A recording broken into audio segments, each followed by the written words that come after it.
malakas there. Dito sa San Fernando Public Hospital. At nanganak ang aking misis. Ay, ride safe sa atin. Hindi naantok pa.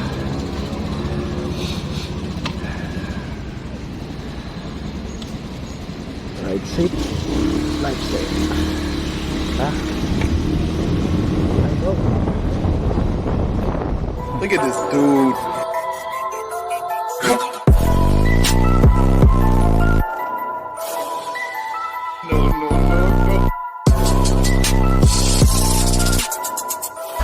Game! Si Brady ng malakas.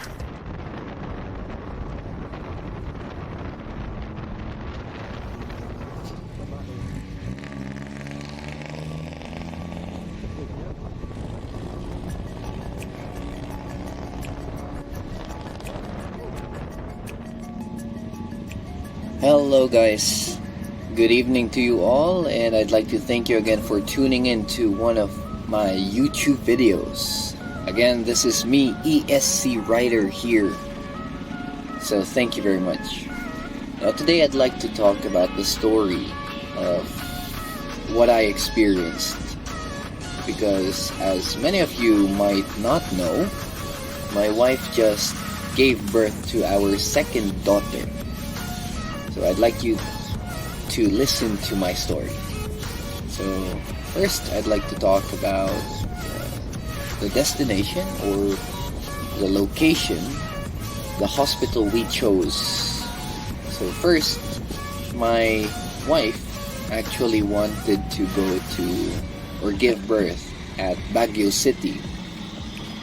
And we actually went to Baguio to get a PCR test to get ready for her to be taken in or to be accepted in the hospitals, because in the Philippines there are a lot of regulations, rules about patients coming in with COVID, well, with or without.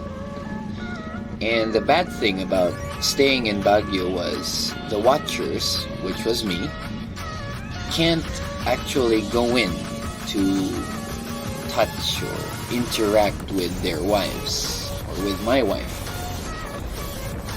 We had second thoughts, and my wife finally decided to choose to go to San Fernando City, La Union's public hospital, because there, watchers were allowed to actually get in the recovery room to take care of their wives or their babies. And that was a plus for us, so we took it. On January 4th, around 4 p.m., we arrived at San Fernando. I know, it's bad, but we rode a motorbike to get there. It took us around an hour from Pugo, La Union to San Fernando City. So everything was good. My wife wasn't feeling any pain. It was actually her expectancy date, but the baby wasn't showing any signs. So we decided, or my wife told the nurse, the doctors there, that she wanted to get admitted to the hospital because it's already her expectancy date.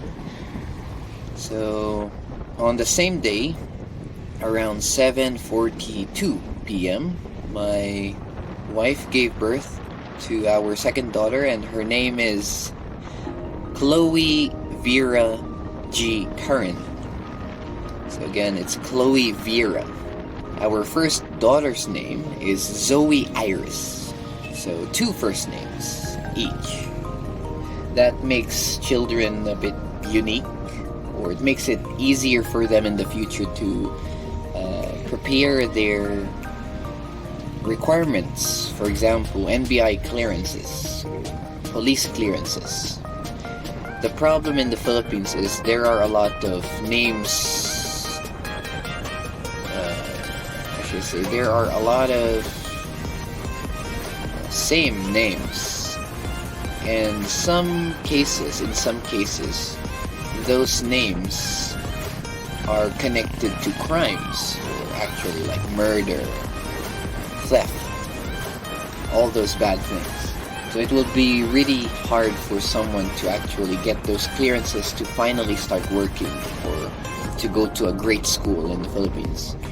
So we thought of 2 first names just to make it easier for our daughters. So after my second daughter was born, I actually was waiting in the watchers area that was outside the hospital near a guard house or a security office. We were being watched, making sure we don't spread the virus by keeping ourselves distant, by always wearing face masks. That's always good. And finally, the guard called out my family name, my surname. Mr. Curran, your wife already gave birth. You are wanted at the recovery room. Please follow me. So I followed him.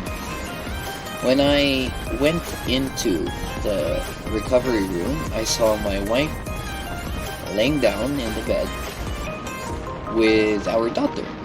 Our daughter actually looks really, really similar to our first daughter, so that's a surprise.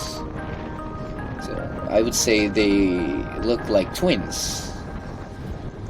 And I was so happy. I hugged my wife, hugged my daughter, and yeah, I stayed in the hospital for 3 days and 2 nights.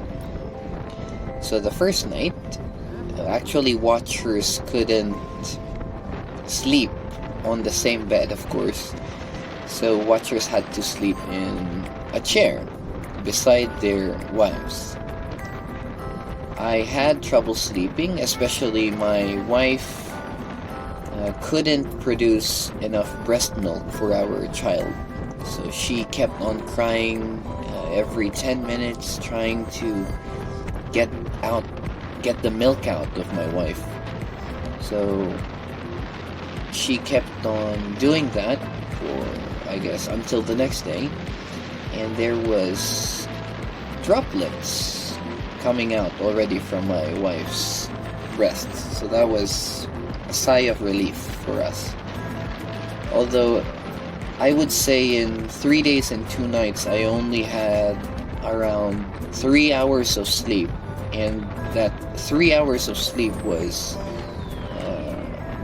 cut short because I had to wake up every 10 minutes or 20 minutes since my wife had a cesarean or a C-section, a surgery to remove or take out our baby from her womb, from her stomach.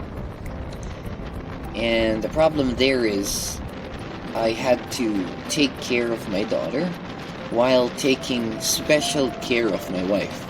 Every move she made, I needed to adjust her, to carry her, to move her, to take her to the toilet, the restroom. And the first time she asked me to take her to the restroom, when she got up the bed, I saw the pool of blood just below her, and that really concerned me because the last time we had a cesarean for our first daughter was in Baguio, and it wasn't like that. So I kind of panicked, tried to ask nurses about her condition, and yeah, I guess like any nurse would say, let's just monitor it. It's normal for now because it's another or the same spot where she had her past C-section. So okay. I changed the sheets. I asked new sheets from the nurses. They accepted happily. And in the hospital, nurses didn't want to actually do everything for us. We had to do most of the things ourselves. Nurses would only help us by checkups, maybe blood levels, temperature, signs and symptoms, what they're feeling, and and they also took care of taking baths for our babies. And I'll tell you about the room we stayed at. It wasn't actually a private room. It was more of a ward. There were around, I think, 20 mothers with 20 children. Well, 21. There were twins there. And you could imagine how loud it would be when a baby or babies would cry. So that was another thing to get used to. We also actually were happy because I successfully took care of my wife's health insurance. So I finished all the documents, went around the hospital on the second day, but we got discharged the third day since the born screening for our second daughter had to be taken on the third day. After that, I finished everything, paid the bills I could have, well, thanks to the health insurance, which took off more like 90% of the bill. Thank God for that. I was actually worried if I had enough money. I was ready to ask all my family, relatives to help me with it just in case, but yeah, we didn't have to. That was great. A sigh of relief. On the third day, we were discharged around 5:30 p.m. And my wife's cousin, picked her up from the hospital in a car. And they went out first to get home. I followed, probably like 5 or 10 minutes later, because I had to prepare the things, put stuff in my motorcycle, be prepared not to be so sleepy. I did some stretches, and I rode back home. It took me around 50 minutes. Yeah, again from San Fernando City, La Union to Pugo City, La Union. When I arrived at home, my wife weren't there yet. So I guess because I cut through a lot of traffic while riding. Perks of having a motorcycle in the Philippines. And I immediately disinfected by throwing my clothes in a disinfection bag and washing them the next morning. I took a bath immediately, had no signs of COVID. I'm negative with COVID. But another sad news is in the Philippines, Omicron, the new variant, is actually spreading. So that's another sad thing. But for now, we feel good. My wife is slowly recovering. This recording is not of the ride because, as you may have noticed, there was a lot of wind noise. I was talking a lot, but you couldn't hear me since I was really sleepy. So yeah, what else can I say? I'm just happy that people helped us, well, mostly relatives. Happy for people who greeted us. Congratulations on social media. I thank you guys again for the support you're giving me by hopefully listening and watching this video now. I really want to pursue this in the future because riding is really just a passion of mine. If I could, I'll just do this every day. I'd be back home with my family. I feel no stress from riding. I feel alive when I go on a trip, an adventure. in appreciating all the small things, the big things, the dangerous things, the thrills of riding. And I also would like to especially thank Honey's cousin who picked her up, because he actually dropped off our stuff at the hospital on the first day, because we couldn't bring 3 big bags on a motorcycle with a pregnant woman. So thank you very much, Benjo. Shout out to you. And Karen. And also my father-in-law, Tatang. Yeah, I really appreciate you guys. It makes things much easier.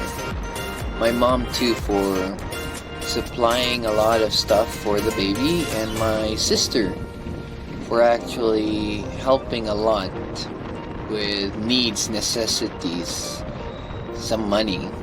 I really appreciate it, big sis. Shauna, shout out to you, big sister. What else should we talk about? Yeah, I actually don't want to have a third child just because of financial reasons. I know a lot of you would say you have 2 daughters, why not try a third to finally get a son? Well, if you want to be an angel investor for my third baby, then why not? Yeah, I also am thankful to myself, most especially for being patient. It's not easy being a father and also taking care of a baby and his wife. Sacrificing a lot of things, trying to work things out. So ESC rider, good job. I pat myself on the back. That's good.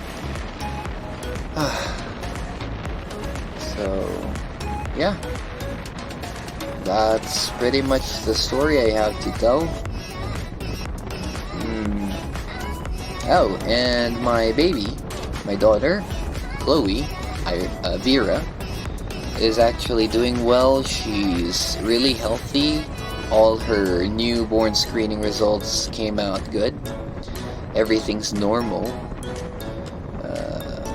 My wife is quickly recovering, I would say, although her temper might not be recovering, so it's still the same. Always angry, but don't tell her I told you that.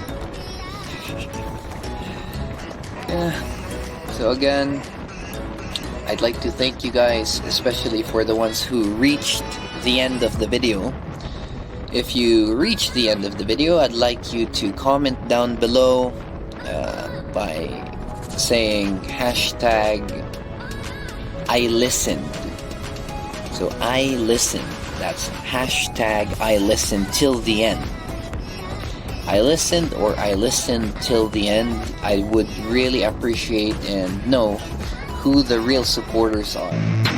I don't get what I want, I get what I need. Every single day I'm heading off to my dream, and I get everything that I damn well please. I don't give a damn if you all listening to me, cause I run it. I'm the only one that really want it. I'm the only one that's really on it. I'm just being honest. I'm just doing everything I promised, cause I want it bad enough that I'ma make it as an artist.